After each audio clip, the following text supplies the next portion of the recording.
Today it's Flynn back here from the Element Bros. Today we are doing a toy review of Mothra from Godzilla. If you know what Godzilla is, you should know what it is. It's pretty famous. This is a character from it, Mothra.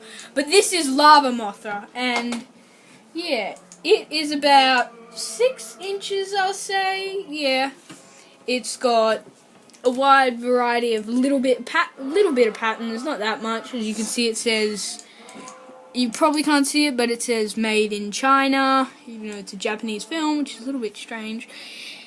The color for it is brown with black and cyan.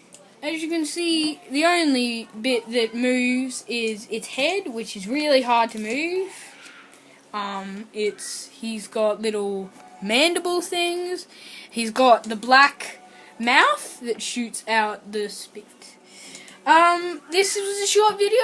I was only going to make it a short video. If you like this video, please subscribe. Goodbye.